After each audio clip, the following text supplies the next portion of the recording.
All right, we are live again. We have been having a busy week. What do we do? Monday, we talked Slash and Bash, and we had the Queen on. And yesterday, on Tuesday, we did the Road to Memphis Monster Con. That was a lot of fun. Another great guest there.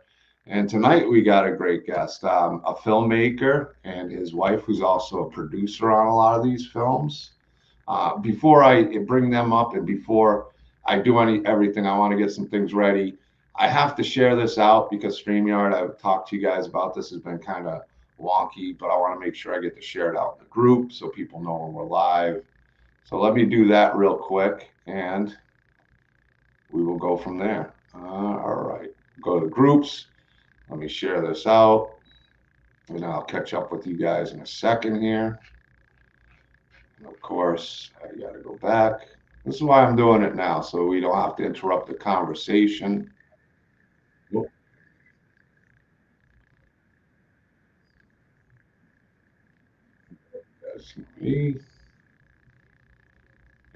I'm hearing myself talk. So, all right. I got that shared out. Let me just fix this. And sorry, guys, we're definitely going to get our tonight's guests up here. Give me 1 minute.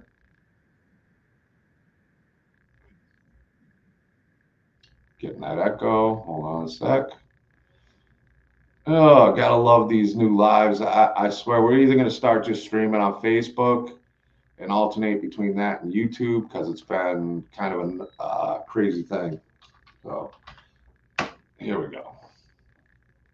All right. So we are live in the Krypt, and tonight we have a filmmaker and his wife, a dynamic duo out there in the film industry.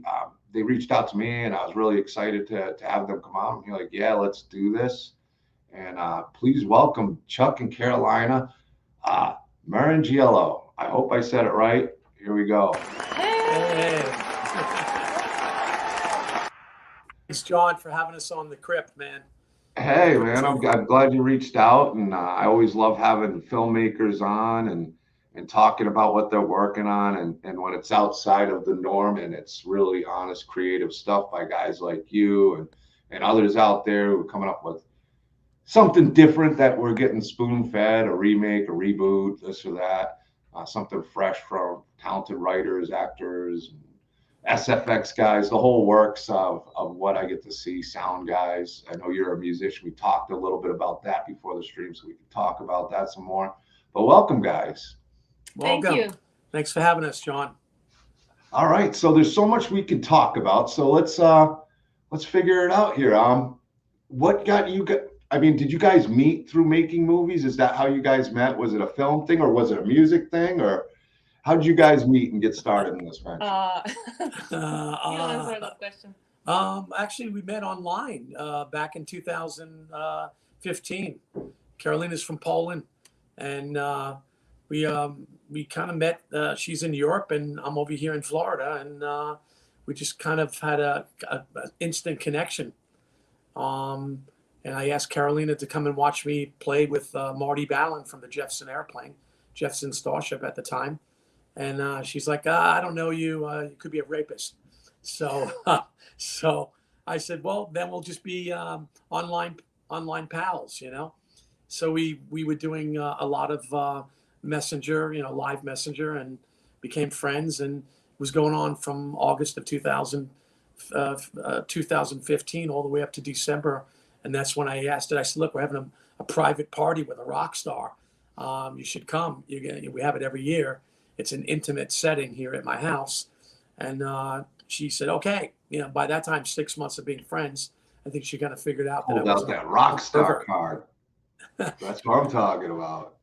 I got the card. So I flew her over from Poland. And she came into a setting where there was 300 people at my house that night, and everybody was there to watch Marty Ballin and me and a bass player do an intimate acoustic jam of all his rock and roll hits, you know. So it was just a magical night. perfect first date, huh? He caught you with that once you got to see him play a little bit of live. Yeah, I that got was perfect. That was literally, um, that was kind of. I just came for 10 days, so I didn't really know what's going to happen next. And then after 10 days, we were like dating a little bit, and then he asked me, "Well, would you like to come back?" And I said, like, "Okay, I can come back." And he asked, "Well, okay, for how long?" And I answered 6 months. So I came for 6 months, and that's how I stayed. That's how we got married, and we are inseparable ever since. But we didn't make movies back then. We didn't know really that that's our, calling. So we started making them in 2017 together. Can you talk about that? Yeah, I took her to my hometown in Long Island, Bethpage, Long Island, for all my Bethpage friends out there. And I said, I want to turn you on to this most haunted road in the world, where it's right around the corner from Amityville Horror House. okay. So I grew up in Bethpage, Long Island, which is maybe 5-10 minutes away from the Amityville Horror House. And right around the corner from there is this famous Mount Misery Road that's in Long Island. And it dates back, 600 years ago when the Indians sold it to the settlers, and this place is cursed. So we would go there during high school, and we would get drunk and actually hang out there and party. And a lot of crazy stuff that was going on there at night. You would see red eyes, you would see floating orbs throughout the forest. And so I took out my cell phone and I started filming my beautiful wife. And I said, hey, I want you to do a little acting, you know? So we started filming her walking in this 10-degree weather in this famous road that was abandoned at the time. There was nobody there but us. We went back to the hotel that night, and Karolina was actually editing. She was a professional editor, and she started editing the film that we did during the day. So we said, hey, I think we got something. Let's go back there again tomorrow morning and film there all day. So we went back the next day. We started filming on a Galaxy, I think a Galaxy 7 at the time. And we filmed it. And the next thing we know, we had about, maybe 50, 60 scenes. She edited it. And we had a film. We had a featured film. We both acted in it. We sent it to Los Angeles. And they were literally fighting over the film. We had these big distribution companies fighting over it. And next thing they know, they distributed it. And it went viral all over the world. So they put it in Walmart all over United States. They put it on all internet platforms. It was a big hit. What's the name of the film? So I can check this out. Amityville. Yeah, it's Amityville. called Amityville Mount Misery Road. We filmed it on a cell phone, and they consider it like a Blair Witch. Found And- footage type deal. There ain't nothing wrong with Yeah. some of my favorite movies are the found footage. But it was a found footage film. We really didn't know. We really didn't know anything about it. We were just shooting on the fly. We were just having fun with ourselves and documenting our trip. And I just put it together. I edited the whole film, and we got lucky. We got the distribution on that feature film. It was a feature film, so we were very proud. And since that time, our career has started. We got a company, Three Rats Entertainment. We opened a company. We started making movies. Now we start making bigger movies until now it's 2024, and we're making big productions. Yeah, the American Ripper was. We did a witch film over in Poland, another film that's in post-production right now. We filmed that for like maybe 5 months. That'll be coming out here probably in the next year or so. And then we went and did the American Ripper during COVID. The American Ripper was a film that we wanted to do because really nobody was working at the time. So me and Karolina did that whole film ourselves. We did all the angles. We played all the music in it. It won Tampa Bay's Tampa Bay Grindhouse Best Film Award for #1, and won Phantasma over in Orlando, and won a bunch of other awards. And then recently we found out that it was won Best Music Score in Los Angeles there. Together, we won 10 awards for that movie, so we are very proud of that. It was a learning experience as well, because we did that movie during COVID, and even though we wanted to get a bigger film crew, we couldn't. So we did everything ourselves, which was amazing learning experience because we did everything in grip, electric. We did all the camera angles. We bought cameras, sound systems, so it was amazing. And We had all the time in the world to shoot yeah. it. So Carolina did an amazing job on the FX. I play a psychopath in that film, like the Shining Jack Nicholson, and it's a very disturbing film. All the better. So, it's on Amazon Prime, it's on Fandangle, it's on Tubi TV, it's on Vudu, and then maybe about a month ago we found it out. It's in over 70 countries. Wow. It's doing really well. It's doing very well. Almost 6 stars on IMDb. Well, it sounds like everything was like, you didn't really, with the first film, you just were kind of filming and it turned into a movie. It really wasn't planned. It was like, we'll just film this, film that, and then it just kind of all came together to become a found footage film. That's exactly what happened. It Yeah. came all together, and then Carolina, we sent it off, and then literally they were literally fighting over the film, and we were excited that, wow, this is happening. I'm laughing that I can make a dinner out of nothing in the fridge. Like, you can give me a footage, like no footage, and I can make a feature film out of nothing. So that's what I did with our first movie, and I discovered my calling that I like to edit, and I'm doing pretty well in that. So I'm the main editor of all our films right now. So that film actually blew up. We were getting death threats, and people were calling us saying, "We're going to come by there and kill you guys, if we're making this film." So it was kind of crazy because it had tagged on Amityville, because the distribution company knew it was like right around the corner, so they just called it Amityville, Mount Misery Road, and then the thing just blew up. So Amityville is always a catchy title. You're always gonna, you kind of know once you put Amityville in there, what you're gonna, the direction of the thing, and it being a found footage film, it's a different twist on Amityville, at least from what I've seen. So that's super cool. And I gotta say, I was all worried about how to say your last name, but now I know it's not Carolina, it's Carolina. So I'll make sure I get that right. The one thing I thought I had right. I mean, I wasn't sure if I was pronouncing Chuck right, but I thought I had Carolina, but it's Carolina. That's okay. So I apologize. That's okay. But yeah, that's super cool so it's kind of like a happy accident in the fact that you are a musician as well. I imagine that you did the soundtrack as well. Yeah, I have. I represent Tonewood. It's a device that you put on the back of an acoustic guitar, and I know the owners of it, and they were working with me and Marty at the time, and I put it on the back of my acoustic guitar, and most people that were using the device were getting very pretty sounds out of it, and nice delay, nice chorus, nice echo effects, and you could even make it sound like a Hammond organ. You can make it sound like a wah pedal. So I said, you know what? Okay, I know how to use it that way. So I'm going to just kind of do it a different way and overdrive the system and distort it and make it feed back on my acoustic guitar. So what I was doing is I was just overdriving the system, and I was making like these all these weird sounds. Yeah. I told you I kind of like to pick things up whenever I'm doing something like that. I'm just trying to find a sound. I'll just mess with the tuning. Really, I might do an E to an A or something like that, and so it's a lot of fun. When you have the equipment, though, it's even nicer.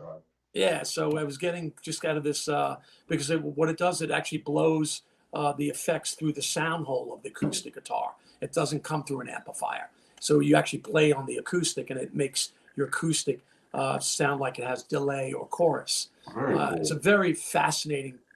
You'll have to send me a picture of it. So I got an idea what you're saying. It goes Tone Wood, Tonewood.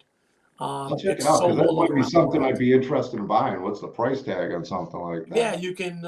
I mean, they gave me a bunch of these for free because we were playing. But the next, this led to the American Ripper, and that's where I put it all through the American Ripper, cool. Which gave it that kind of like in the dungeon sounds, Yeah. So when you watch that movie, all the music score was just recorded, by Chuck. Chuck played all those musical guitar sounds. I put them together, I engineered them myself. just overlaying different tracks, like you have 6 different tracks coming together and giving you that, or like a thriller sound. And when you hear that, it's just, it's one continuous score.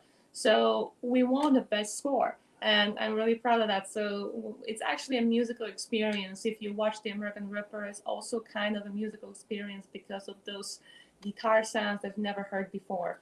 So they're really like thrillerish horror sounds. Yeah. Plus, I was playing my electric guitar and my Marshall with a 1977 BC Rich Mockingbird, turning it on 10, blasting it, and getting these ear-piercing high notes, like woo, woo, woo, woo. These real high notes, and it was just. Imagine if you turned it to 11, though. Yeah, mine actually goes to 12. I had anytime anybody says turn it up to 10, you always got to turn it up to 11.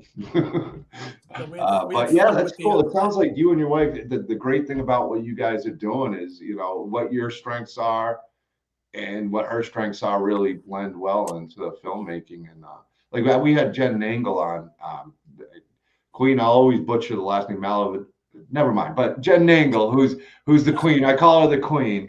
Olivia. And I'm sure I'm butchering it because I don't have it in front of me to read, and I'm terrible with stuff like that. That's okay. But she did the same thing. It was like she was an actress, but she started doing her short films, and it's a good way to learn the ins and outs when you're kind of stuck doing it yourself, and then you grow. And even if you are able in the future or on future projects to hire somebody in those things, you have the knowledge of what they're doing to be able to say, I don't like that. Can you do this? Instead of, hey, try to explain it, and you don't know how to explain it. Now you guys have the hands-on and know it, and it's, the experience has to be a good thing, like, to have for filmmaking and growing as filmmakers and what you're doing.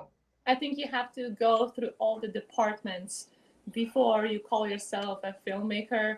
You have to know about lighting, you have to know about cameras, you have to know about editing, you have to know about, scenes, shots, 180, you have to know about terminology, you have to know about the acting side, directing, makeup, special makeup, everything. So we went through that when we shot The American Ripper. So we learned all that ourselves, and so that experience gave us ability and confidence to do big productions, which we are doing right now. We actually did a film in Poland at this. Her mother took me to this bombed out shelter that the Nazis were using in the woods. There's all these bombed out shelters there. So she took me there in this weather, and I said, this would be a great place to make a film. So a year later, we went there in December. It was freezing cold, and we made this film in this massive complex where they used to have Panzer tanks, German tanks, and SS was there. We filmed this movie about a witch, and we did all the filming ourselves in that complex there. They had these bunkers, and that thing was there over 110 years old. This massive complex. We filmed it there for 3 to 6 months. 3 months. And then we went back and filmed another 3 months, and we have another film. It's in post-production right now. We were using drones. We were filming ourselves. We both acted in the film. It looks like we have a massive film crew. And then the next thing we know, we have to do one more scene. So we go back there and we find out they're tearing the place down. Yeah. So they're tearing the place down after 110 years. So now it's the right time, huh? We just wrapped on shooting in that location, and we're driving in a car to shoot one more scene. And what we see, bulldozers, yeah, tearing the place down. We just wrapped like a week earlier, and we just wanted to have one more scene, and the place is going down. So we took the drone out and filmed the bulldozer. I was going to ask you, did you just use the bulldozer right over the drone right over the bulldozer, tearing the whole place down? It probably added to the story, right? It's great. It added an extra twist you didn't expect. Did it work? Was it a happy accident that worked out better, or are you still kind of bummed out it was torn down? No, it worked out even better. Cool. It sets us up for a second sequel. Plus, the other thing is, it was to do a set design like that would be millions of dollars. And it was like $1 million complex that we used. There was rats crawling through the hallways. There was wood. There was windows, broken glass all over the place. Carolina's climbing down off the roof, climbing down on a tree. I did my own stuff. She actually, I don't want to give you spoilers here, but it was just a great backdrop. And to do something like that would be a lot of bucks, a lot of money. So, but it's still in post, so we cannot promise anybody to have it out soon because it's in post, and I have another film I'm working on right now. So it's called Bunny Killer. Yeah. So we did, after that film, we went up to the Poconos in Pennsylvania, and we filmed a movie at a lodge that was over 100 years old, a creepy lodge. And we filmed this movie. We had a costume made in Miami of a bunny, a reject bunny. So this is Bunny Killer. So that's going to be coming out soon. First, yeah, this year or next year, early next year. And then after that film, we went up recently. In October of last year, we did another project that we wanted to make a cryptic creature, which was second to the Mothman in the West Virginia mountains, the Appalachian Mountains. And this monster, I don't want to give you too much on this, is called the Snarly Owl. And the Yow is a cryptic creature that haunts the woods of the Appalachian Mountains. And I wrote the screenplay on that. And he's a monster that actually terrorizes a small community. That movie is also in post, so it's not. I like the sound of that. That sounds cool. We all were growing beards. Me and Carolina played the main parts, and we were the hunters of the movie trying to kill this sucker, So that's going to be a really cool hit. And then Granny Killers. And that's why we're talking. Yeah, that's what you brought up, and then I'd seen how much you've done, and then I even asked you for some things, and then you sent me a bunch of stuff, and you're like, wow, he's got some really cool stuff that's coming out and that's out. Let me do this too. So you sent me a bunch of pictures. Why don't we take a look at them, and you can tell us a little bit about it. Like here we got the Killer Grannies. Yeah, that's it.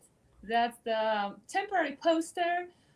So we don't know if it's going to change or not. It's right now. It's temporary. It's a working title poster. It's not official yet. I like it though. It looks cool. Everybody kind of likes it. Me too. It's just right now it's our poster. Carolina made that poster, so. So Three Rats Entertainment, was that from filming in that area where all the rats were coming around? Three Rats. If you get us back on camera, I can show you who is the third rat. All right, so this is the third rat. Oh my goodness. So this is a rat terrier. So Three Rats Entertainment came from just from Chinese, me and Chuck. Yeah. We figured one day that my Chinese zodiac sign is a rat. His Chinese zodiac is a rat.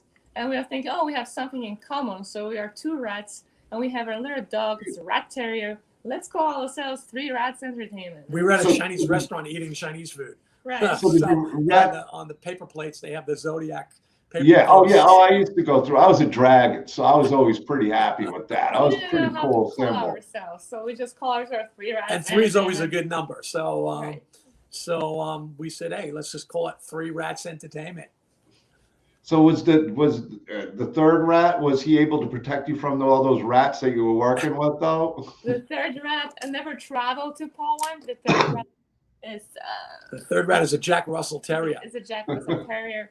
And she's spoiled. She's really spoiled. Oh, I can only believe those small dogs expect nothing less than being spoiled. I had a Chiweenie for a while. I miss him still to this day, but he's a cool dude. But man, talk about spoiled. And if he didn't get his way, those little dogs. Yeah, attitude. She's super smart. Yeah. She actually made a little cameo performance, I think, in America, in the Amityville movie. I think there's a little piece of her. She's looking through the window for a second. Yeah. So the dog's even getting into the movie business too, huh? We actually did. We did use dogs twice, and we wanted to put a dog actor in the film, so we did it in the Bunny Rabbit movie. She's a star of the film. So in a Bunny Rabbit movie, a Bunny Killer, we hired a dog actor, Marley. She was incredible, super smart dog. Super smart. She was acting along with me. I was acting in this film, and she was acting with me. She was reacting to all the comments. Her trainer, she is amazing, Jane Pomponio, and she was right there with the dog, and it was very amazing experience to work with a dog on set, and she was great. Then another movie that we shot now in April, Snarly, we actually hired two dogs, Two Dobermans. to walk with the hunters in the woods. So we have like two professional also dog actors. One was male, one was female Doberman. So There were hunting dogs in the film. so again, we worked with the dog actors. So we really enjoy that. It's pretty cool to have. Just like Dobermans. Sly Dobermans are Stallone. beautiful dogs. Yeah, in the movie that Sly did when First Blood, when they're chasing him with the Dobermans in the woods. Yeah. You know, so I said, hey man, I want to kind of mimic that same kind of scene in my film. You know, with the dogs chasing us. Yeah. You know? Dobermans were so big in the 80s. I mean, every movie, there were so many movies with Dobermans, and I think they've gotten lost. So I'm glad you guys brought back the Dobermans in movies. Yeah, well, First Blood is one of my favorite films with Sly. And oh, it's awesome. all those 80s films are great, and 70s films, and The Shining, all that stuff. I mean, I grew up in the 80s, and you know, I was born in 76, so the 80s is my jam right there. So anything that came out in the 80s, you know, I'm all over. That's where it's at, man. Oh yeah, it was a great time. I was talking to somebody. We were talking about it last night or the night before about how I consider real lucky to been born in 76. It was just such a great time to experience it, to where we got now, which is great, but it has more flaws where it was just, I don't know, there was just so much anticipation and technology was moving forward, but you didn't have it at your fingertips. So, you know, it was kind of like a movie was coming out, you didn't know a lot, you'd go in and see it, and all those great films, just a different Halloween, experience. you know, all those great Friday the 13th, all those great stuff. You know, Freddy Krueger. But John, I was born in 1960, so I had a lot of the in the 60s. You got the you got the 60s. In the 60s. Well, with Jefferson Airplane, I mean, that's the perfect time to be born for what you actually did with Jefferson Airplane, jamming along with them, and now with the movie making. Yeah. So, yeah, that's pretty cool, though, man. Got a chance to jam with Yormer and Jack from Hot Tuna. We played with Eddie Money. We played with a lot of foreigner. We played with a lot of major acts that we used to warm up for and play with, you know. And the great thing about what you're doing is music and films. It's made hand, you know. I mean, it works hand in hand. Yeah, that's why it's beautiful collaboration. Yeah. So are you still jamming out? Are you still playing music? Or is it more the film? We have an original band. So we okay. play a little original music, and then we have a good friend of ours, our lead singer. I put him in my film as a poker player. And I think I sent you one of those scenes. He's a good-looking guy. He's a doctor. And I said, hey, Tommy, I want to put you in our film and put you as the lead poker player, the badass poker player. We've switched you from lead guitar to lead poker. Yeah. We had a very exciting situation on this movie, Killer Grannies, because there was situations where we took right on the spot people, actors they weren't actors, they had no experience, and we just threw them in the scene right on the spot, and the scene came out great. And they were so thankful that they had a little cameo performance, you know, and I don't know, we must have used at least 10 of these people. They never been in front of camera, and Chuck said, like, hey, you know, like, you have a great looking face. Why don't you just sit over here, you know, and just play as a poker player? That was Reese Coy. Reese looks like Leonardo DiCaprio. Yes. As soon as I saw it, I said, this kid's a good looking kid and looks just like a young Leonardo. So you're finding unfound talent as we speak with this movie venture. So you're finding all these new actors and actresses that might not even have known they were going to be an actor or an actress. Yes. They just came on the set to hang out and help us out. And we said, you know, I need an extra, another person. I'm going to put you in the scene. And he goes, no. And I said, no, get in the scene. And the next thing you know, he looks great on camera. And, and he's got the bug now that he wants to be an actor. Yeah, you know? he looks great on camera. You know, we put my Publix deli clerk in there. It looks like Denzel Washington, a young, good-looking. That's a new Denzel. So so you went to the grocery store, and you didn't, along with your groceries, you picked up the deli guy to be the actor, and you know, stop over here. Went to a pizza joint, got myself another actor there. So you're using whatever you got to find what you know to make these films happen, which is really cool. I mean, like you said, with the first film you guys did, the Amityville. I mean, you didn't really expect to be doing a film, and it just kind of happened. And it's, it sounds like even the people around you that you're involving as you're growing with the filmmaking are getting involved with you. So, you're growing this company and this brand with the whole new, fresh look to it. So Thank that's you. On Killer Grannies, we wanted to work with a lot of background stand-ins. So we had like in total maybe 500 extras that came to help us out and came and they were in front of camera and they loved it. We had at least 200, maybe 150 extras in the courtroom. We had maybe 100 extras in the homeless scene, other extras in the restaurant scenes, and all around. So We actually there was one scene that we had to make these homeless men. So we actually, we worked on with the permits at Tampa Bay, and we got this Central Avenue where there's this Lee Harvey Park. It's this road that's like a quarter of a mile, and we filled it with these homeless men that were actors. And we had them all come down with like 40% of their acting outfits on. And then we had three to five makeup artists, and we put all the finishing touches on them. And we laid them all over the street with cardboard boxes and tents and different things to make them look like they're baskets. Yeah, they look like they're people driving by going, "Oh my God, what's going on here? Where's the homeless?" That's exactly what happened. There was no homeless people here before. They're moving in. They thought they were invading the area. There was Yes. a woman that was across the street on him. She's making a phone call. She's like, "Oh my God, what's going on here? There's something happening here." So I ran up to her and I said, "No, we're making a movie here." And she goes, "Oh my God." She was the manager of the building, because this area has a few transients, hobos that hang out. But now you have like 100 of them, 150 of them, laying on the streets, and they're all laying all over the place. Walking like zombies. At 6 like a.m. that in the South morning. Park episode.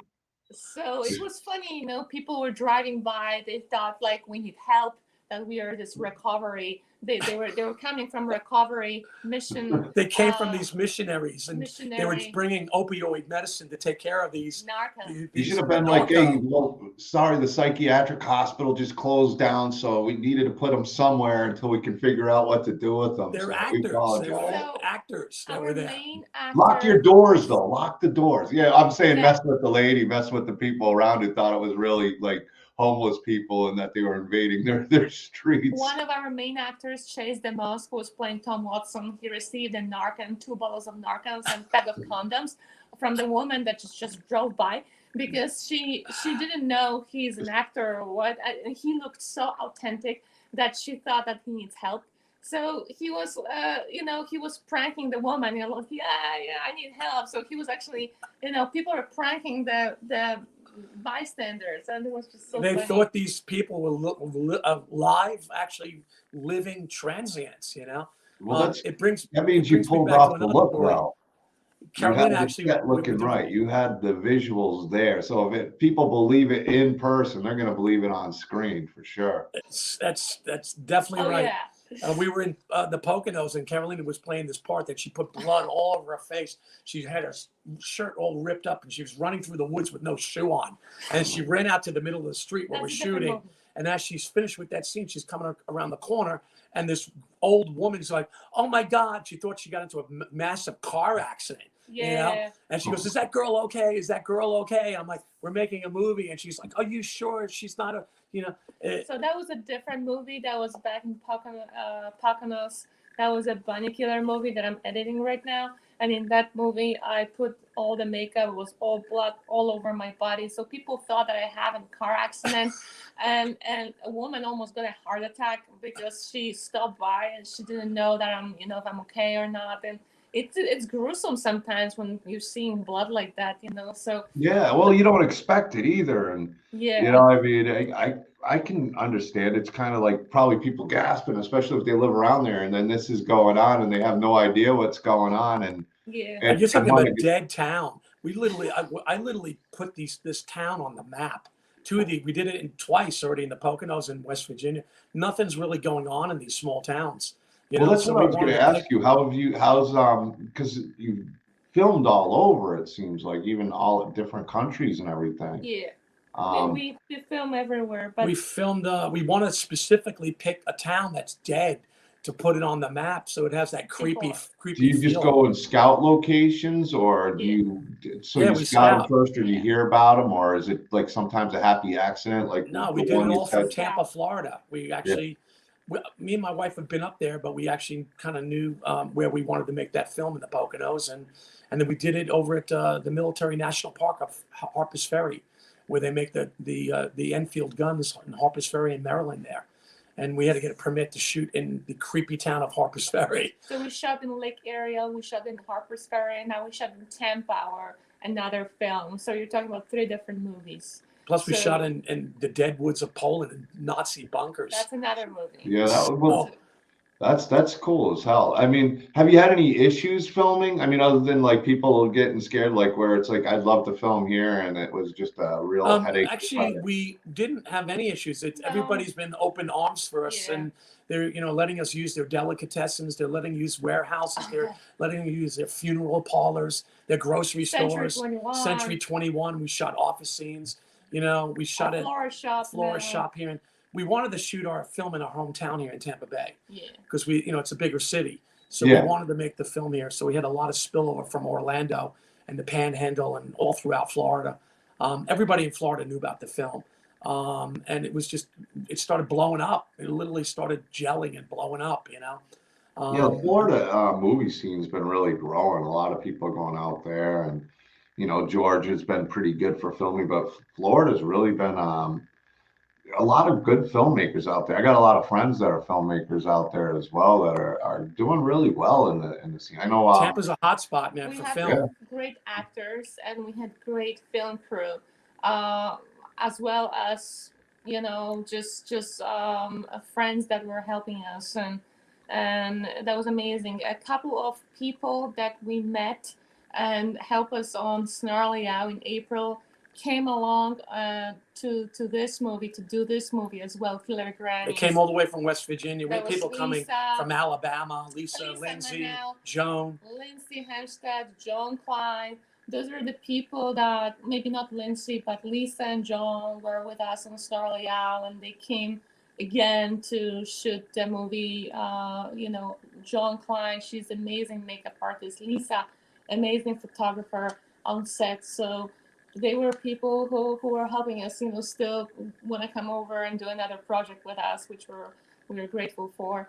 And other people that actually, we collected like a big group of people, crew, and We had they like all 30 helped us. people on the Yeah. crew, and it was just we were throwing a movie party, and that's kind of what we were doing. We were having a party and making a film, and everybody that was, all the extras were very happy. They said, man, I've never been on a set where there's so much enthusiasm going on, and there's so much happiness between the crew and the actors, and we want to have everybody participate and having a fun time, So we not a filmed, bad journey for you guys so far. I mean, you started off just the two of you and randomly filming some stuff, and now you got like 30 people that are involved in the films with you and building. That's impressive to be able to do that and get people on your team, and now you're good. It sounds like you got at least options, and the people that you've worked with, and you meet new people to add to your creativity and storytelling and what you're doing. So that's awesome, man. That is really cool what you guys Yeah. Thank you so much. Yeah, we appreciate that, John. And we did almost 70 scenes in 10 days, and we know how to make a motion picture film in 10 days. And we get to work, and our crew's there and helping out. And as long as there's good food on the set, we have a lot of craft services and energy drinks, and we had nice hot meals for lunch and hot meals for dinner. Everybody was happy. Yeah, I have a lot of Everybody was respect happy. for that. We were shooting in 18 different locations in 10 days. Our main actresses, which were Killer Grannies, which was Jan Van Dyke and Rena Romano, they were changing the outfits at least 25 times. 25 times they changed their outfits each. 18 locations, 10 days, great fun. A lot of small business owners we worked with. Community came together to help us. There's So, still a buzz going on. We just Yeah. wrapped the other day. There's still a big buzz going around right now. You have some pictures that we sent Yeah, you. yeah, I do. Eric's a longtime friend of mine growing up. Yeah, I never Eric apologize. Seidman. You Yeah, guys we know talk in the Eric. chat, you talk with us, and we're glad you guys are here and listening to Eric's Chuck good people, and man. Carolina and what their journey's been. So yeah, we got those slides. Let me pull them back up here for you. We And actually put Eric in our last film. We put him in a scene. In Snarly. He's Oh, nice. drinking, having drinks at the bar. So and then you got the That's the Ripper. Ripper. This, I take it, this is the back of the Blu-ray. Yeah, it's right now, yeah, it might be the back of a Blu-ray. I don't really know if that's the Blu-ray. I don't own it personally, but if it's out there, it's out there. If people have, then Well, it's That's cool. our I good like buddy I like how you got it Danford and written Antonio out in the Hernandez world that of did that story. independent cinema, and you got a little letting people, giving people some information on the film. And then I know you sent a bunch of I know you too. There's That's Chuck and us. Carolina. That's us 2016 when we just met. Oh, so that was like the No, it was intro. later than Yep. Okay, maybe The- 2018, something like that. The start, yeah, Yeah. very cool. And this is from The American Ripper. Endeavor. Yeah, that's the article. That's our most recent film. That's just Okay, a and that's great Endeavor, article right? they did on us. That Rick Danford and his crew, another great director here in the Tampa Bay area. Yeah, that's again. That's from their magazine, Horror Junkie Indie Horror Junkie. They Okay. have this magazine, and Rick Danford and Antonio Hernandez.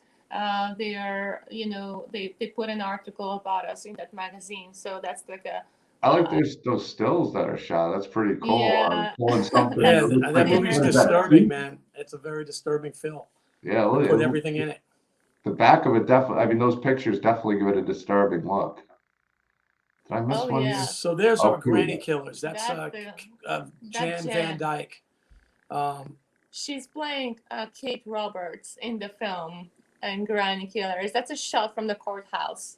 She's giving that look of she's got that look on there where she's it looks like she's scaring somebody with that look at least. Oh yeah, She's a monster. She's a diabolical, evil bitch, basically. she's not a simple granny. She's not sweet. Yeah, She's a evil from hell. yeah. And then we got Rosa there, her co-partner. Even on top of that, she's the cherry on top, evil. They were total bitches in the movie. That's what we wanted. But they were wonderful in real life, right? I mean, they're wonderful. No, they're in good. real life. I was He's teasing. just describing the character. Of Yeah, I was joking. I knew, Yeah. but it looks like they're really into the roles. Just Actually, it was so visually. intense for Rosa and Jan that they actually, after 10 days of their putting their heart into the characters, that they literally felt like they were like becoming these killer grannies. That's I was gonna- Rosa. I was That's gonna say, Rita even from the Romano. pictures, you can see like the transformation in their face from, Yeah. like even this picture right here compared to the last picture, you can tell she's, Yeah. visually it looks great, and the face she's making, or the somber, just.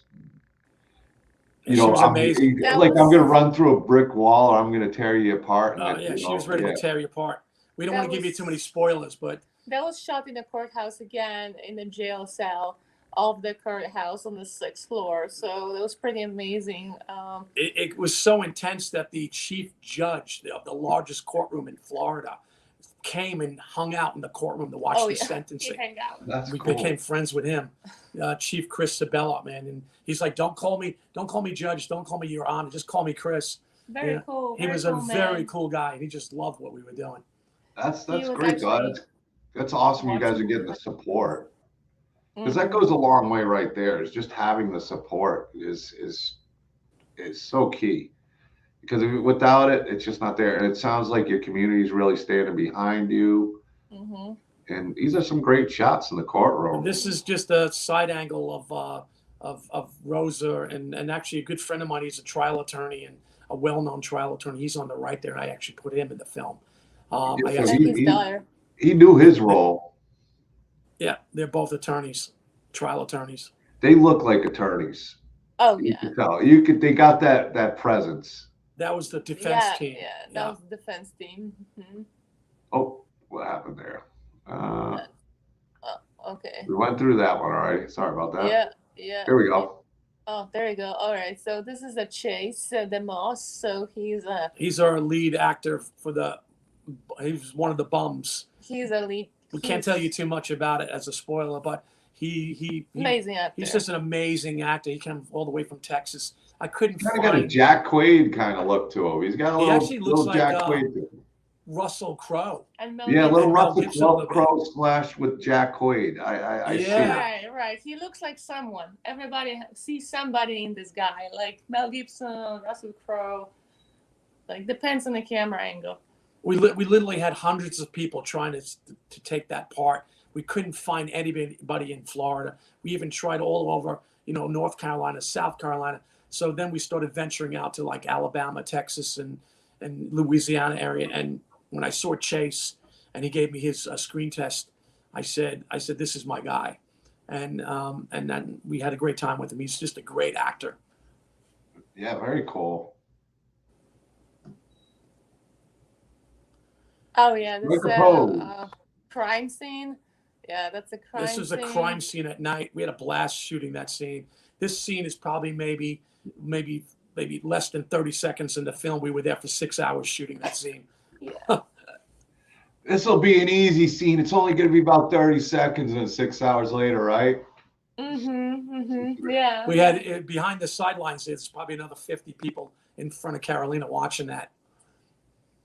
Yeah, it's a nice location. The trains. Oh, it was perfect. Yeah, I was actually top line warehouse. Top line energy. Energy. Yeah, warehouse. actually, our friend there, Chet, and then we got introduced to him by our line producer, Jim Bowles, and Jim did an amazing job of making everything happen. I dig the locations. That's for sure. That's Chuck directing. This I is was gonna me, say Chuck directing. the prosecutor. Our prosecutor was very intense, and I Yeah. wanted a very intense New York style, intense prosecutor. Well, everybody looks intense from the judge to The guy judge. next year. The judge was amazing. Rick Forbes plays the Richard. part. Richard Forbes. Richard Forbes. I mean, he was one of the first guys I picked. And as soon as I saw him and he gave us his performance, I said, "This is my guy." And then in back of me is Tim Smith, is from Long Island, and he just did an amazing performance as a mean prosecutor. I can see it. I mean, visually, you pick the guys. I mean, if you asked me to guess in the courtroom what they were, I would have guessed that. So Good. visually, it definitely stands out. Oh yeah, Chuck did the casting. So Chuck and I helped a little, but I was more pre-production process, involved in pre-production, but Chuck was casting all his. Yeah, his I work with actors. another associate of mine, Morgan Shepard, but I actually wanted to make sure that the casting was perfect for this film, not just hiring anybody. So we spent 4 months on selecting the right individuals. Well, you even said with your lead, and I wasn't from this movie, but the other one where, if it's not the right fit, it doesn't matter. You're going to find the right You fit must have for it, quit. whether it's no matter where you got to go until you find it, or at least you're going to do your best to find the right fit for the character you want. Exactly, because casting is very important for the film. All right, let's go. Oh yeah, this is This another is, scene from yeah. the courthouse. Getting everybody ready and preparing for the scene, coming up and Yeah. discussing it. Yeah, Yeah. we had to Judge get Nolan. everybody ready. This That's is Jan Van Jan. Dyke that plays Kate Roberts. Yeah. One of the Killer Grannies. Interesting thing about Kate is which is played by Jan Van Dyke, we needed a woman that was from Eastern Europe. So we needed a woman that had an accent because I didn't want an American accent. So I wanted to have a woman actress that could mimic a Eastern Europe woman from Russia. So she's literally from New Jersey. And when she spoke with her mimic Russian accent, she nailed it. Nobody could touch her. And if you talk to her regular, she sounds like a New Jersey girl. American. She sounds like But in the movie, she sounds Russian. she sounds Russian. And she Fantastic. pawned it, man. She nailed it. So she perfected her accent for the role. And she's been in like 50 films. She's just an amazing actress. She's not related to like the Van Dyke family or in any way, is she? Because I think she is. She Yeah. I was gonna say, because I swear Yeah. she's got like a Dick Van Dyke and even Yeah, Dick Van Dyke. She Yes. mentioned she's got something kind of about the eyes, I think it is, you her know. husband, Buzz. Buzz. Oh, her and then- husband. Well, I mean, I swear she looks like, it's just, I don't know, the features of the face kind of reminded me. It's like Van Dyke, I could see it. But her and her husband are professional actors, so they like to do acting in many films. And I had to grab her immediately. I thought she was just an amazing actress. Yeah. Well, to pull off crazy like in this still is, I mean, it's never an easy thing, and to pull it off and make it look all right. And she's got the look down. She's totally She's got the diabolical. look. Yep. She's the mastermind behind the movie. There you go. And then there's a sicko Rosa Peters that plays Rena. I don't know who I'd be more Finally. scared of with the faces they're putting on. I don't know. I'm a little scared of these She's evil in the ladies. film. I mean, Rosa is evil, played by Rena Romano. So Rena really studied that character, and she got into the head of Rosa Peters, and she's playing Rosa really well. How cool. That's that's Detective Fontaine, played by Guy Shanmashar. And then we got I wanted to have a New York style by Joe Albino, cop on the right. We filmed this right in front of the famous courthouse in Tampa Bay. And these guys were just amazing, Detective Fontaine and Detective Cooper. And they look like cops. Yeah, I was gonna say, I mean, every person that you have going, I mean, they definitely have that cop look. The prosecutor definitely has that prosecutor look. The judge. Joe Albino was actually a real cop He was a real cop in New York, and I said, man, he wanted to play the part so bad, and I said, there's something about this guy. I gotta pick him, and he played an amazing performance, and even Guy plays an amazing performance. And then we have Sherry on the left, and she's worked for NBC. So we have a bunch of journalists throughout the film, and that was a really hard part to find a journalist. Seems like a lot of the people you have actually, they're cast in roles, but they have experience in the role they're playing. So a genuine understanding of it, which is a smart move on your part. The boomstick guy. That was a great scene. That was after we did the court. That was like maybe about 6 o'clock in the afternoon. So we were shooting already close to 12 hours that day, and we shot those in the afternoon. Very cool. I think that's the last of the pictures you sent me. Cool. Cool, man. Yeah. That's a little bit of a teaser. We got teased without being spoiled. How about that, guys? The what? I said we got teased without being spoiled on the film. Yeah, it just builds up the anticipation. And that's kind of the way we want to keep it.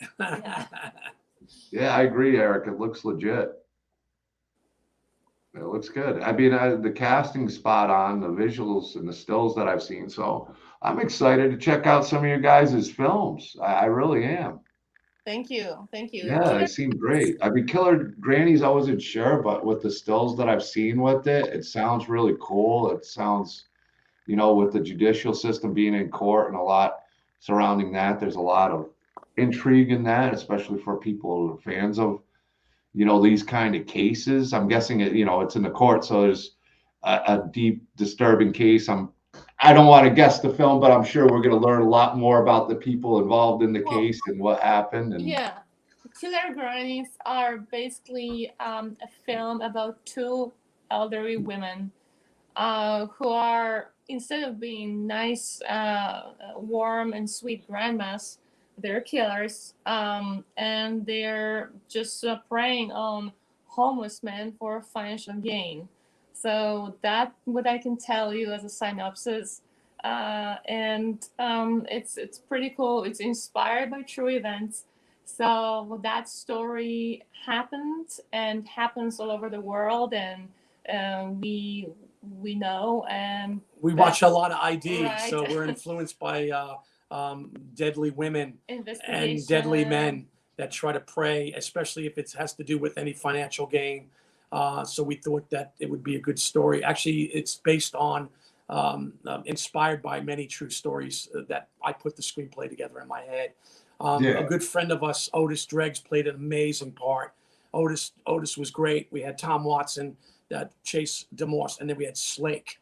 There you go. I think Otis is writing to us right now. Yeah, I got to get Otis on the show. I've been following Otis for a while. You know, he seems like a cool dude. So I definitely got to get him on. Otis is good people.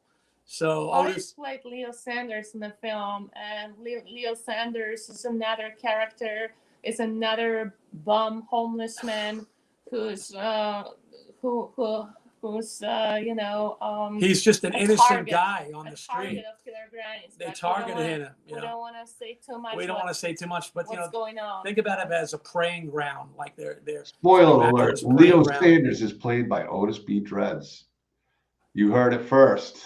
And then we got. You now know his name. You're spoiled on his name. You're gonna have to find out what he does. Oh yeah. So if you're a fan of Otis, go watch Killer Grannies. But Killer Grannies are not going to be released until probably the end of 2025. So it's not coming out soon. I don't want to, people to think it's coming out now. It's going to be sometime because we have Snarly Owl and Bunny Killer and the Witch movie to be released first.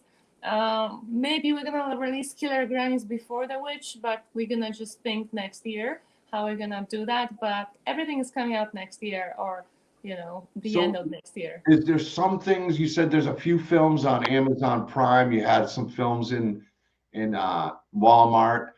When we're done and, you can let everybody know where we can find it. Make sure you let me know and send me the stuff. We'll post it in Doomsday's Krypt, share it out. That way, if somebody who's watching the stream wants to pick up the movie, check out what you guys are doing and stay in touch with everything that's going on with this incredible journey you both are on. And you guys seem to be an amazing couple, and what you're doing is super cool. So keep it up. It's been so much fun having you guys on. We're almost at the hour point.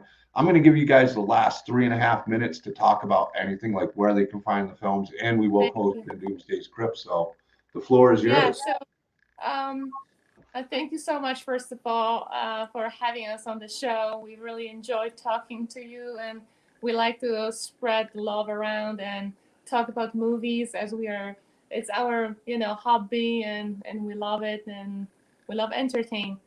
So our company is called Three Rats Entertainment, and we have a Facebook page. So if you want to follow us on Facebook page or subscribe on YouTube, we have also YouTube page also called Three Rats Entertainment. So go ahead and click that follow and like and subscribe. We're gonna be probably soon posting a lot of behind the scenes from Killer Grannies. We're gonna be posting about Snarly Owl. You're gonna have all the updates being posted there.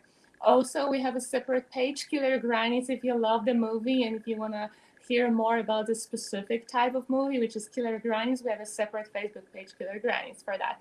Also, we can be found on IMDb if you just Google my or Chuck's name, which is my name, Karolina Morrongiello, or Chuck Morrongiello. You can just go to IMDb and you can see the list of our films, what we've shot, what we've done, what is in post-production. Our latest film is The American Ripper.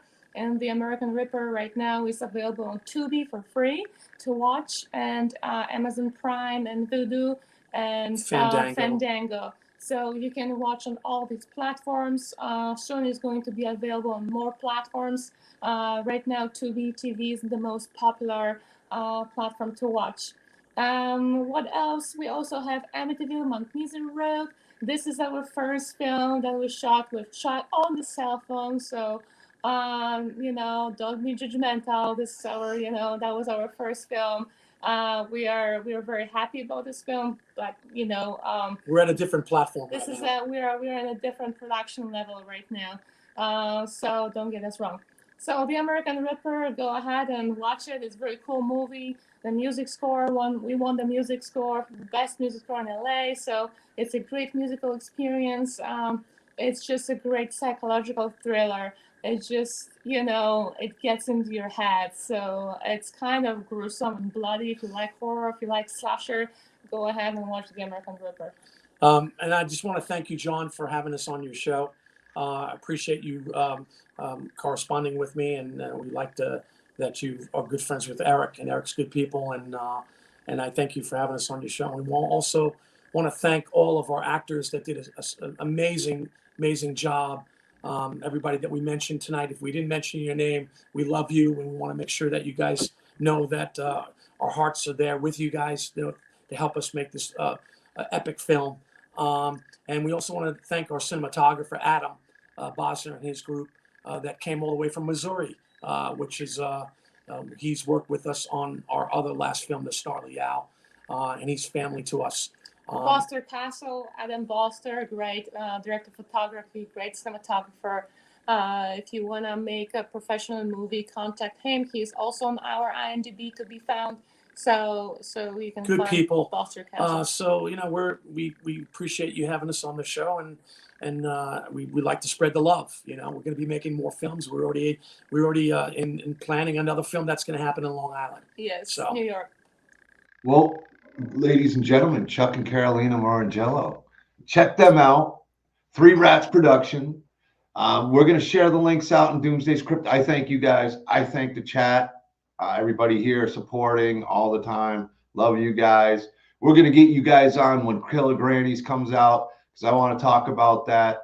I can't wait to watch some more of your films and check out what you guys are doing.